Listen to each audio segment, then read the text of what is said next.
नमस्ते। आज बात करते हैं भारत के बैंकिंग सिस्टम में हो रहे एक बहुत बड़े बदलाव की। ये एक ऐसा बदलाव है जो सीधे सीधे हमारे पैसे और उसके भविष्य से जुड़ा हुआ है। हम बात कर रहे हैं 2025 के नए एक्ट की, जिसे बैंकिंग को कागजों से निकालकर पूरी तरह से डिजिटल दुनिया में लाने के लिए बनाया गया है। तो सवाल ये उठता है, क्या हमारा बैंकिंग सिस्टम आज की पिक्सल और पासवर्ड वाली दुनिया के लिए बना है, या फिर वो अब भी कागज कलम के जमाने में ही अटका हुआ है? देखिए, सच तो ये है कि काफी लंबे समय तक हमारी बैंकिंग एक ऐसी दुनिया के हिसाब से चल रही थी जो अब है ही नहीं, और ये आज की डिजिटल रफ्तार के साथ चल पाने में हाफ रही थी। तो आखिर इस बदलाव की इतनी जरूरत क्यों पड़ गई? देखिए, ये कोई छोटा मोटा सुधार नहीं था।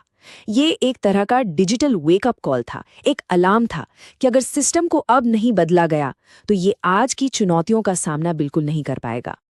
जरा सोचिए, एक ऐसा सिस्टम जो पूरी तरह से कागजों और फाइलों पर निर्भर था।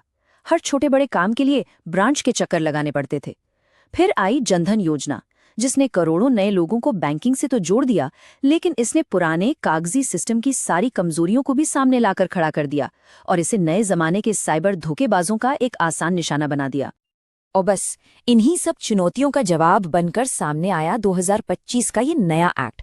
ये सिर्फ एक नया कानून नहीं है, ये एक आधुनिक अर्थव्यवस्था के लिए बनाया गया एक मजबूत ढांचा है, जिसे इन सभी कमियों को ठीक करने के लिए ही डिजाइन किया गया है। इस नए कानून के 4 बड़े मकसद हैं। पहला, बैंकों के अंदर के कामकाज को मतलब गवर्नेंस को मजबूत करना। दूसरा, सरकारी बैंकों के ऑडिट को और बेहतर और पारदर्शी बनाना। तीसरा, आरबीआई को जानकारी भेजने के तौर तरीकों को आज के जमाने का बनाना। और इन सबका जो सबसे बड़ा लक्ष्य है वो है भारत को एक सुरक्षित डिजिटल बैंकिंग सिस्टम में बदलना।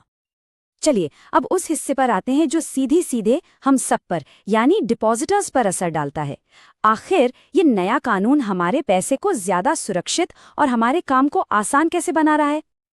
देखिए, इस पूरे बदलाव के दिल में एक ही सोच है। जो डिपॉजिटर्स हैं उनके लिए क्लेम सेटलमेंट की प्रक्रिया को आसान, तेज और पूरी तरह से झगड़े झंझट से मुक्त बनाना, ताकि किसी मुश्किल घड़ी में परिवार वालों को किसी भी तरह की परेशानी न हो। तो ये होगा कैसे? इसके लिए आए हैं नए और ज्यादा फ्लेक्सिबल नॉमिनेशन के नियम। अब कोई भी अपने अकाउंट में एक नहीं बल्कि 4 नॉमिनी तक चुन सकता है। सिर्फ इतना ही नहीं, वो ये भी तय कर सकते हैं कि किस नॉमिनी को कितना % हिस्सा मिलेगा। बस शर्त ये है कि कुल हिस्सा 100% होना चाहिए। और इसी में एक और बड़ी कमाल की चीज जोड़ी गई है, सीक्वेंशियल नॉमिनेशन।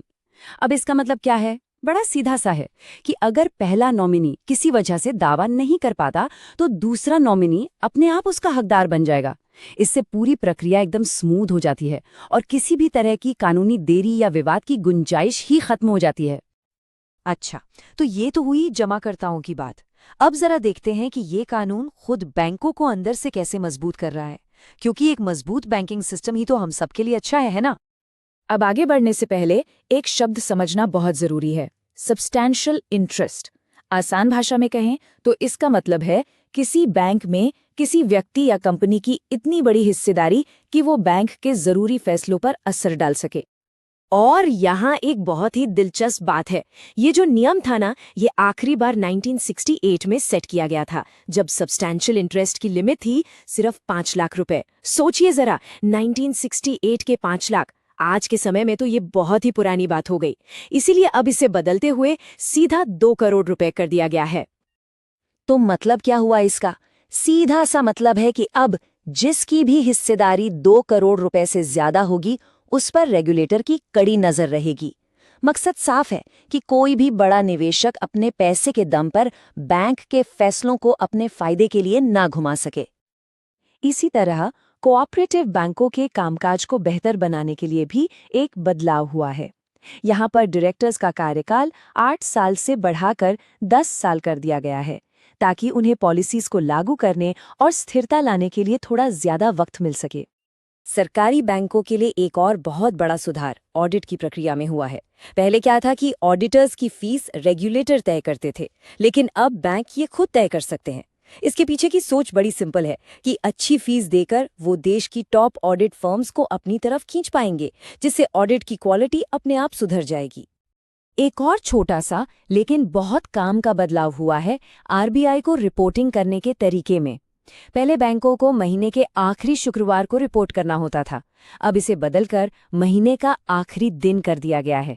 सुनने में ये छोटा लगता है, लेकिन ये नया सिस्टम आईटी बेस्ड कामकाज के साथ ज्यादा मेल खाता है और पूरी प्रक्रिया को बहुत एफिशिएंट बना देता है। तो अगर हम इन सारे सुधारों को एक साथ देखें तो तस्वीर एकदम साफ हो जाती है।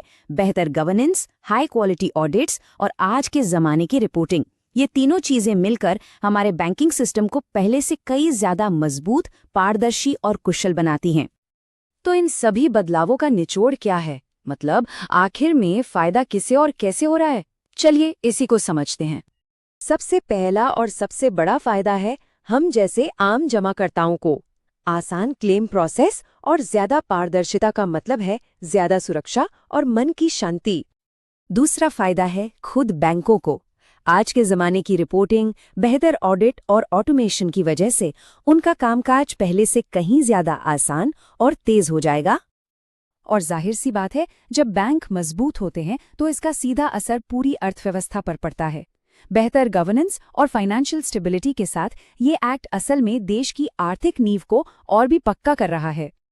और आखिर में ये समझना बहुत जरूरी है कि ये सिर्फ बैंकिंग सुधार नहीं है, असल में ये सरकार के डिजिटल इंडिया मिशन का एक बहुत ही मजबूत पिलर है, जो भारत को एक डिजिटल रूप से मजबूत देश बनाने की दिशा में एक बड़ा कदम है। तो अब सवाल ये उठता है कि जब बैंकिंग की नींव इतनी मजबूत कर दी गई है तो भविष्य में इसके ऊपर क्या क्या बनाया जाएगा? ये देखना वाकई दिलचस्प होगा।